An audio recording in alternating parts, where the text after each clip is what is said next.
So my name is Eric Dayton. I'm the co-founder and CEO of Cold, based in Minneapolis, Minnesota. And prior to starting this company, I was in the direct-to-consumer apparel space with a winter outerwear brand called Asco Finlayson.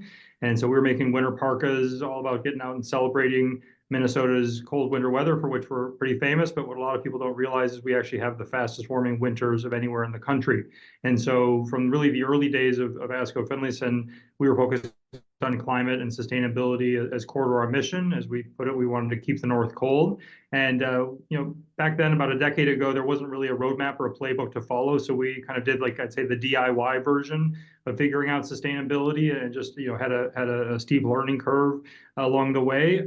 Eventually got to a place that we felt proud of. We became a B Corp back when we were only the fourth certified B Corporation in all of the outdoor apparel industry. So felt good about what we were accomplishing, but looking back at the journey and the path to get there, I realized it had been quite the slog. And if we were expecting all these other companies to face similar friction and resistance along their own journeys, I didn't think most companies were going to go through what we had been through to get there. So really, as a lot of founders, I think, their stories often go, really set out to build the tool in Cold that I wish had existed for my previous company a decade ago when we were first starting out.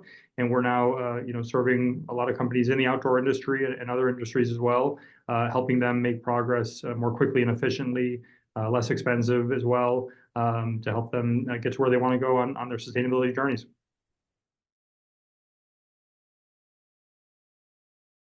Yeah, so Cold is really a sustainability management platform. We streamline sustainability compliance and automate reporting for our customers across over 100 different certifications and environmental regulations. And really what we learned from sustainability leaders at these companies over the past year, working closely with them and learning from them, was that more and more of their time is getting sucked up by the demands of data management, reporting, tracking different compliances all over the country and including around the world. And really, it had become a largely administrative job, and it was taking away the time and energy that they wanted to be devoting into actually making their organizations more sustainable, which is usually why they were hired and certainly why they went into the work in the first place. So we want to let them get back to focusing on the work that matters. And so we try to take as much of that busy work off their plate by automating it, a lot of times using AI, and just make that as streamlined as possible so that they can really focus on maximizing their impact.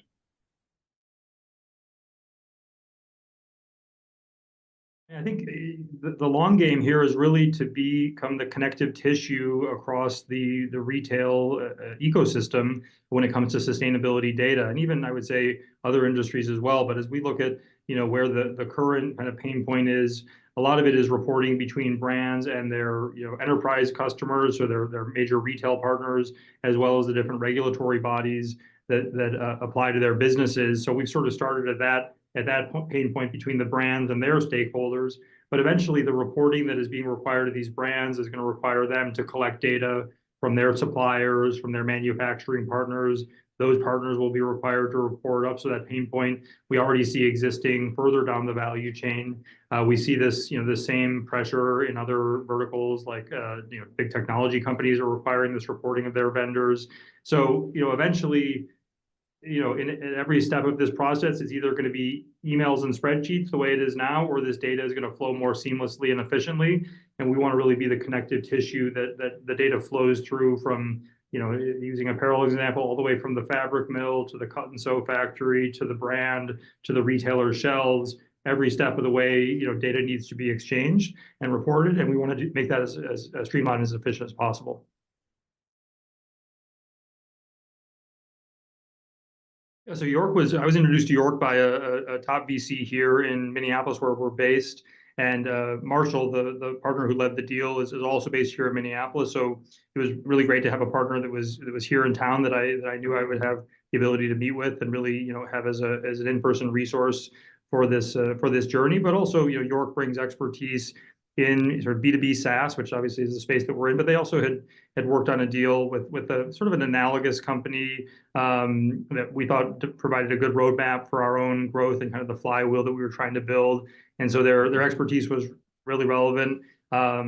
Their reputation was top notch. I spoke with a number of other portfolio companies, CEOs that were part of the York ecosystem. They all had nothing but great things to say, and I really developed a terrific relationship with Marshall. He's a fellow hockey player. We kind of bonded over that, and just felt really good about having Marshall and York in our corner as a partner.